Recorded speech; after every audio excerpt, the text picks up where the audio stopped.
doing what I love, where I love. I'm creating wonderful, really good small market radio, and we've been recognized for it. Yeah. And we're doing it right. And I'm so proud of what we're doing, and I'm so thankful for where I get to do it at.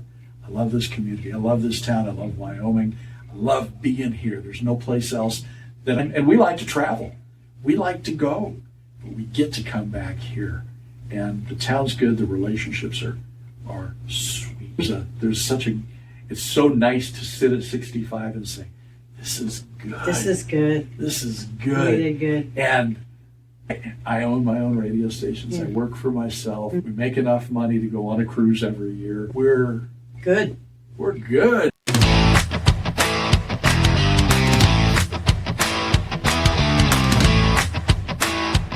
So here we are with Dennis Switzer. Dennis Switzer from, what does he call letters? KKTY, but this is Douglas Broadcasting. Douglas Broadcasting, He Wyoming. just gave me a tour of the town that'll be included in all of this, and a lot of history. Buckle up, brace yourself. This is a really cool little town of Douglas, Wyoming. Yeah. Thank you for inviting me here. Absolutely. Thanks for inviting yourself. Pretty much. Come on in. It's like, I'm coming to your town, I'm going to park in front of your radio station, and I'm going to use your plug, and we're going to... So this is fun. This is Radio is Not Dead. I think that this is the, 5th or 6th radio station I've been to this summer.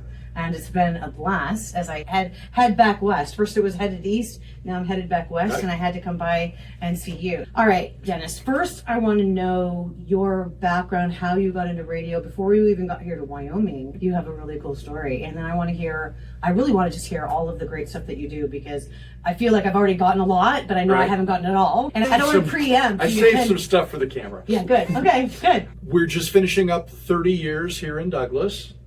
I have been on the air for 45 years. I've always been on the air. We bought the stations here 30 years ago. I'm like talking in circles here because... Let's start at the beginning. Okay. Where did you start? We moved to Sheridan when I was 12. And if you look right out the window of the studio there, you'll have to get a picture afterwards. This big radio that sits outside the window here in the lobby of the radio station. I was 12. We'd moved to a new town, a new state. We went to an estate auction, and Sheridan had lots of old people. And this was in the 1970s, so old takes us back to the 1930s, to Art Deco, to the 20s and the 30s. And so Grandma dies, they have a big auction, and they sell all the stuff, and there's lots of cool antiques, and there's old stuff. And I'm 12, and we went to this auction, and I paid $1 for a box of 78 RPM records that weighed 10 pounds apiece. It's a big old box of 78s. Mom said, what did you buy? Mom, it was $1. They're records. And she said, I don't think we have anything that'll play that kind of record, meaning a 78. And this radio was just kind of going down the line. And this big radio had 1941 Montgomery Ward's airline cabinet style radio. It's got a turntable underneath. I paid $5 for that. For the radio? Yeah, it's an auction. It's just an old radio. It's the 1970s. It's 30 years ago. Nobody cares now about would be it. 1995. It's not a big deal. So we took it home, and the record player didn't work, but the radio did.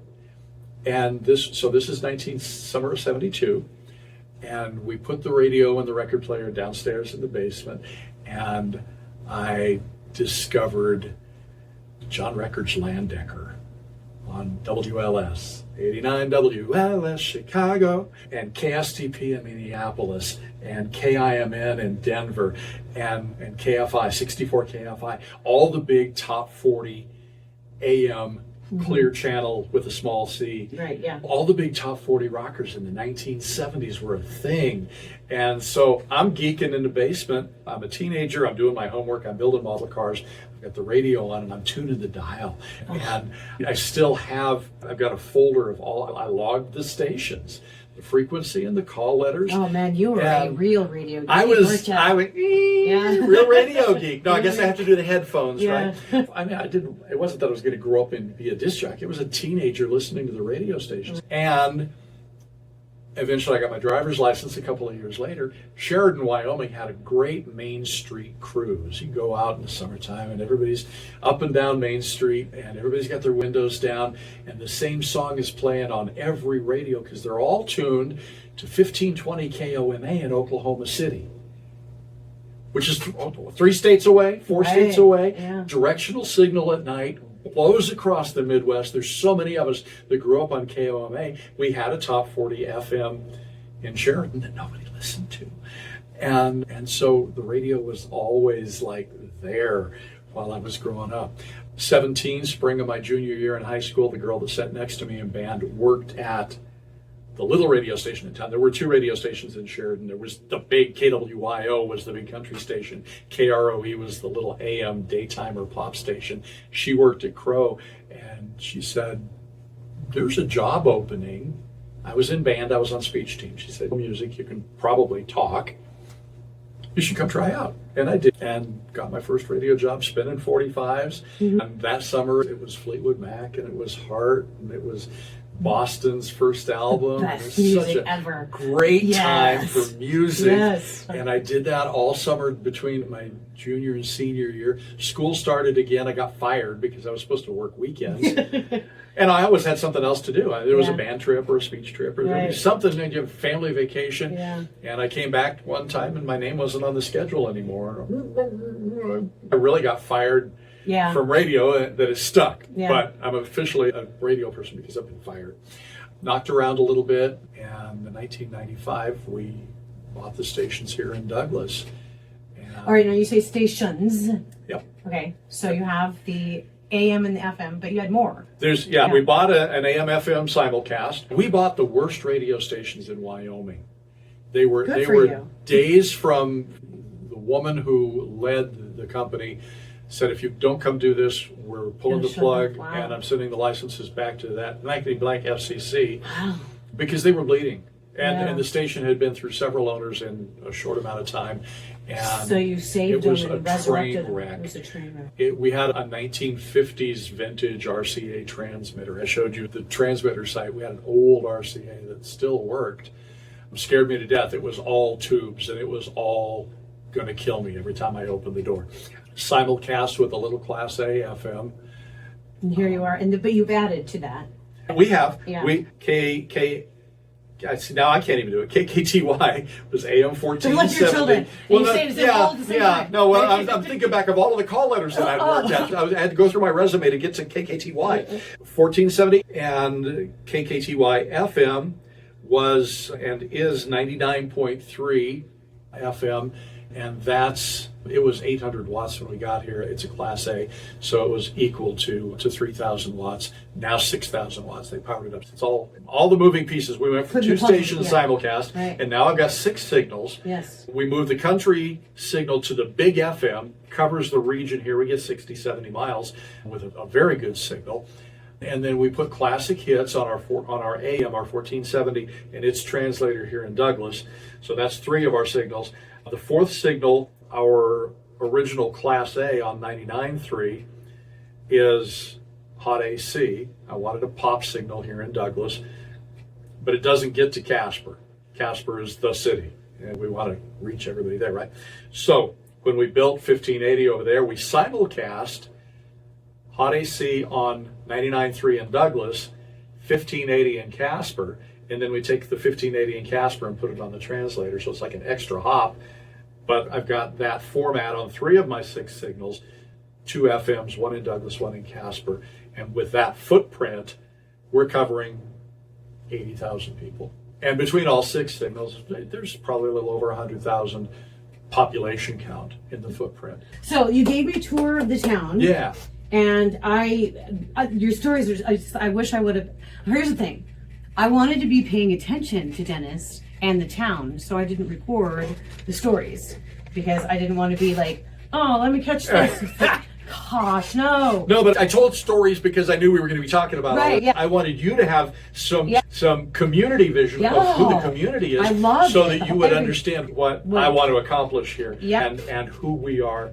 So tell me, I don't want to lead this as much as you already had done that, but we can start with the Jackalope. Yeah, okay. Douglas is the home of the jackalope, the bunny rabbit with the horns, legitimately the home of the jackalope. The story goes back in the 1930s. There were a couple of high school kids who were taxidermists, amateur taxidermists, and there was a jackrabbit and antelope mount or a deer mount, and they said, wouldn't it be funny if we put the horns on it? They put the horns on the rabbit, they stuffed it, they made a jackalope, and their name was Herrick, and the family still does some taxidermy here. But the jackalope literally was created here in Douglas, and so it's an icon for the town. The high school team is the Bearcats. They're not the Jackalopes, thank goodness. Yeah. That's a little rant. Here's the fighting Jackalopes. But we have a big cement jackalope in the town square, and there's another big fiberglass jackalope at the Chamber of Commerce, and it's on all of the town stationery. I'm looking at the backside of the rec department. Yeah, they're right stickers there on the rec. They're on the rec department and they're stickers. on that bridge. The bridge across the North Platte River. When YDOT rebuilt the bridge, they made medallions with jackalopes on them. It's a thing here. It's a thing. It's cute. It's fun. It's almost like a cartoon town. It is. Yeah. Now I'm the head cartoon. It's a distinct personality for the community. So much fun. We're the Jackalope City. Yeah, absolutely, yeah. 10 minutes past 8, it's 24 degrees in the Jackalope City at KKTY. We use that.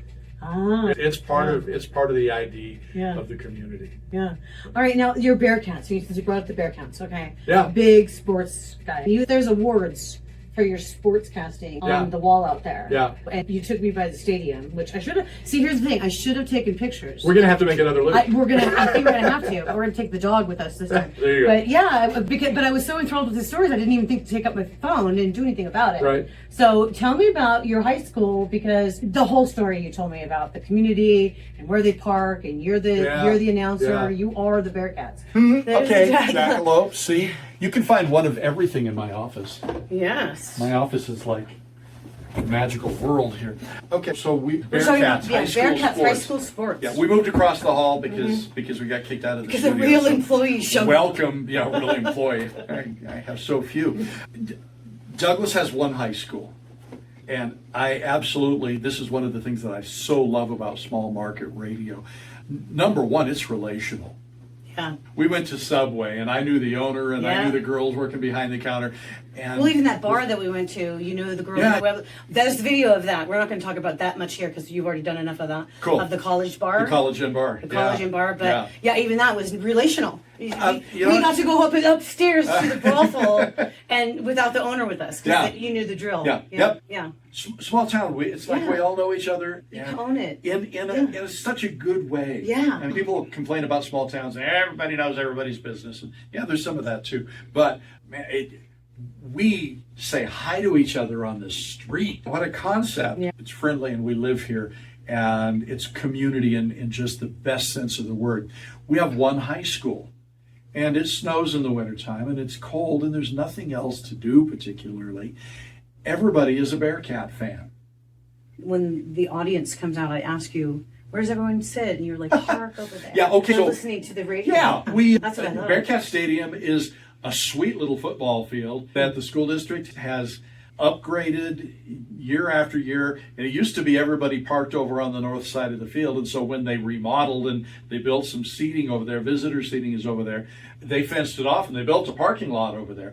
And so for a Friday night football game, there's plenty of people in the stands, but the parking lot is packed, and everybody parks across the way, headlights into the field, and watches the ball game from their cars with the radio on. Yeah, listening to it on the radio. Listening to the play-by-play on the radio. And that way they've got air conditioning in September and heat in October and November. And they can drink a beer. I didn't say that. They're in their car and they watch the game and they listen. It's a tailgate party. It's an absolute tailgate party over there. And the cars are parked 2 or 3 deep. And when a Bearcat makes a touchdown, everybody flashes their lights and honks their horn, and the fire department's got 2 or 3 trucks down in the end zone next to the ambulance, and they all light up, and it's exciting and fun. It's the best. It's the perfect small town experience. It is. Yeah. It really is. And so you are the voice of the Bearcats. I am the play-by-play for high school football and boys and girls basketball. In Wyoming, it's always a doubleheader. The girls will play at 5:30 and the boys will play at 7 o'clock. So every Friday night, every Saturday night, sometimes on Thursday, it's 2 games back to back. And I do all the road games. And this is Wyoming. We're the 8th largest state and the smallest population. Nobody lives here. We drive a long ways. I've got a home game this Friday night for football, and then we go to Cody, and 20 miles up the road from Cody is Powell, back to back, and that's like a 4-hour trip. Wow. One. Yeah. And then we have to spend the night because I'm not going to get home at 2 o'clock in the morning. No. Yeah, So Wyoming. One thing about driving big. through Wyoming, it's big. And empty. It's big and empty. And so I do that all winter long. I do all of the road games. Friday night, I'll begin my 31st season of Bearcats football and basketball. So now when you bought your radio station 30 some years ago, is that one of the things you decided to do, was broadcast the high school football game? Coming from other small towns in Wyoming, I knew the importance of it. Yeah. I had done a little bit of play-by-play at the first station I worked at in Newcastle in 1981-82. I was horrible. I was embarrassingly... Now, this is good backstory. In school, I was the last kid picked for everything. I couldn't catch a ball, throw a ball, kick a ball, duck past a ball. If a ball fell on me from a helicopter, I had no athletic skills. The closest I ever got to a ball game was marching band. And so to make a living as a sports announcer is so wrong. wrong. It's so wrong. It's so wrong. And so when we moved to Douglas, people said, "You can do football, aren't you? You can do basketball, aren't you? You're gonna." Oh yeah. Yeah, I guess so. I guess I am. If I have to. We had a sports kit. It was a dial-up sports kit. This was 30 years ago. I had one pair of headphones. And I did it in self-defense. I did it out of sheer stupidity. But there were advertisers who were willing to pay for it. They wouldn't buy anything else on this poor, rotten little radio station, but they would sponsor high school sports. Right. And so I went and I did it with really such a limited understanding of the game, whatever the game was. I was probably 5 or 6 seasons into calling high school football before I felt like I could walk away from a game knowing that you did what you did, knowing that I had some comprehension of what just happened down there. Yeah. It took a while, and people, oh bless them, they were patient, they were graceful. They let me screw up because it was, at least they got the final score at the end of the ball game. You knew if we won. They got to hear their kid's name on the radio. That's the big deal, right there. That is such a big deal in these little one school, one horse towns. Absolutely. My kid's on the radio. Yeah. And every once in a while somebody would say, you talk about the quarterback and the receiver and the running back, you never say the lineman. I don't even know what a lineman is. I had to learn center, guards, tackles, guards, tackles. And so I'm much more aware of that. Now, move ahead, 10 or 15 years. Ed Sheridan was a middle school teacher here and a coach. Ed came up to me at a basketball game one night and he said, I want you to say hello to the point guard's grandma. He said, she listens to the ball game every week and she's blind, so she can't come to the game. Oh, no, she listens to the game every week and she's blind. And I said, okay, I'll say hi to her. And I said hi to her, and after the ball game, I thought, you know what? I like that. Everybody that's listening to this ball game is blind. Right. I am the eyes for every listener out there. Yeah. And so all of a sudden, it's more than me just saying because I have no athletic background, I don't know that particular football set or that particular basketball move or play.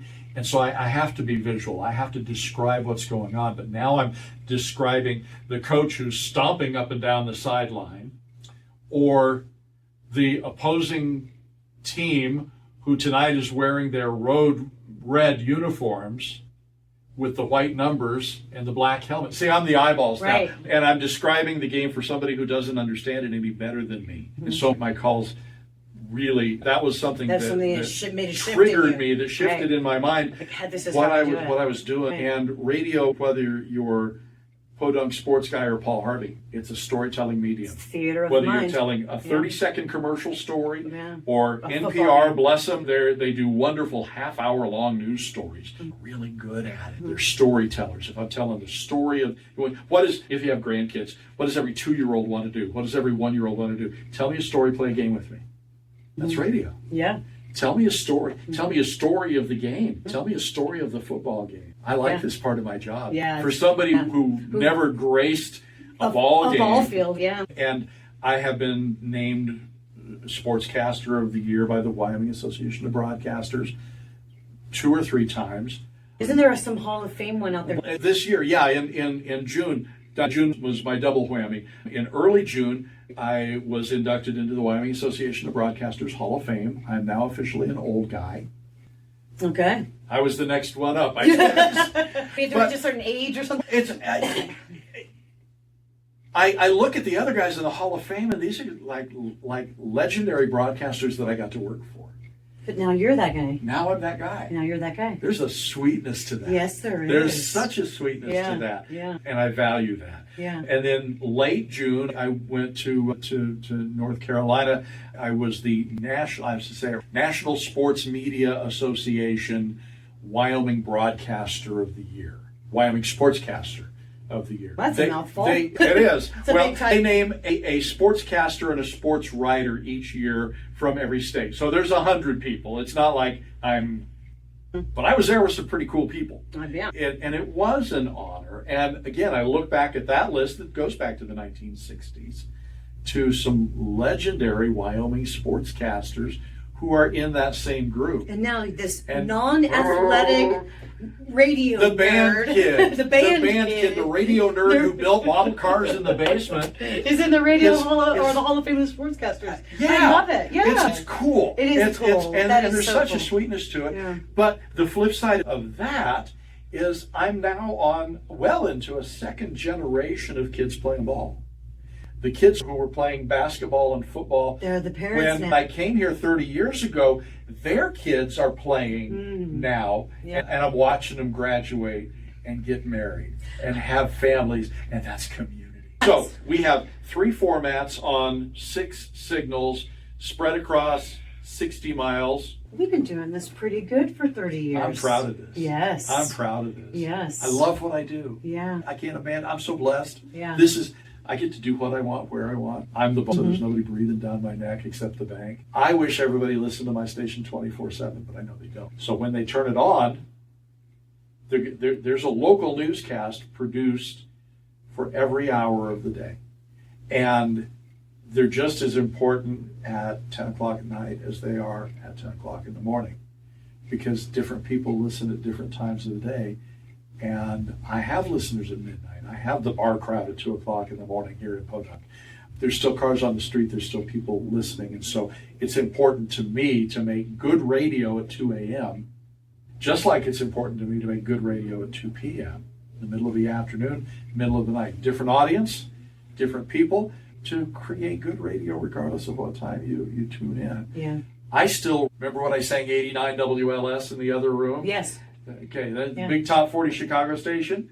That's been 50 years ago for my ears. Yeah. Yvonne Daniels was the newswoman. She was an African-American woman. She had an incredible voice. WLS, the big top 40 station in Chicago, had a newscast every hour. It's part of the programming. It's part of what sets us apart. So when Liz comes in and cuts news for me when I'm gone, that's important. It is important. That's important. That's part of what sets us apart. Local weather 2 or 3 times an hour, every hour, 24/7, with the correct time and temperature every weathercast, all day, all night. And Notice it. Yeah, you're paying attention. That's the point. Absolutely. You're paying attention. Yes. Yes. Yep. I'll tell you how it works, but you're gonna. It's radio it's still magic. It's still magic. I am the magician. Yes. I am the Mercer Douglas. Yeah, I hail from small market radio too, a little bit larger than this market, but I do remember automation, and I was the midday girl. I was middays. Right. I was 10 to 2. So I would come in the morning and I would voice track. It would take me 20 minutes to do my voice tracks. But then I was in sales and I was doing the traffic and the billing. I was doing a whole bunch of other jobs. So I'd go out to a meeting, not even thinking I was on the air at that hour. I'd walk into a Chamber of Commerce committee meeting. Yeah. And someone would be like, Kelly, I just heard you on the radio. How'd you do that? Did you drive that fast? It's magic. You know? And I'm a generation behind you because I really did grow up back queuing 45s. Oh, yeah, we did that. And commercials were all on card. You had a microphone and 2 turntables and a triple deck. You were in business. Yeah. That's how we made radio. Yeah. But it also meant that we had to sit there for the whole 4-hour shift, hours. or Yeah. 5 hours, Yeah. or 6 hours in small market radio. Yeah. The station that is live is the product. That's the flagship. And I've never been a shock jock. I've never been the big announcer that talks like this. I've never been the funniest guy on the radio. I'm friendly and relatable. And because there's 6,500 people here, most of them know me. Know you. And I've been waking them and their parents up. Yeah, for a For long 30 time. years. Yeah. For 30 years. And so I'm like the carpet in the back bedroom that never gets changed. I'm just the old guy. I lack for nothing. I love my job. I love my community. I love the relationships here. I am so stupidly blessed. And to say there's nothing else I want, the response to that will be then you're not setting the bar high enough. You're not Why can't you wishing be? for... Why can't you be content with what you've worked for? Because and content happy with says it? I've settled. No, I am. But you're still striving. I'm You're still. doing what I love, where I love. I'm creating wonderful, really good small market radio, and we've been you're doing it recognized right. for it. Yeah. And we're doing it right. And I'm so proud of what we're doing, and I'm so thankful for where I get to do it at. I love this community. I love this town. I love Wyoming. I love being here. There's no place else and we like to travel. We like to go, but we get to come back here. And the town's good. The relationships are sweet. It's so nice to sit at 65 and say, this is good. This is good. This is good. Really good. And I own my own radio stations. Yeah. I work for myself. We make enough money to go on a cruise every year. We're Good. good. We're good. We're I think good. that's a good place to end, don't you? Yeah. Yes. Dennis Switzer from Douglas Broadcasting here in Douglas, Wyoming. Thanks so much for being on Radio Is Not Dead. Absolutely. I so Hey, appreciate- radio's not dead. Radio is not Look dead. at us. Look, that's the whole point. Radio is not dead in Douglas, Wyoming. Absolutely. All right. All right. See you later.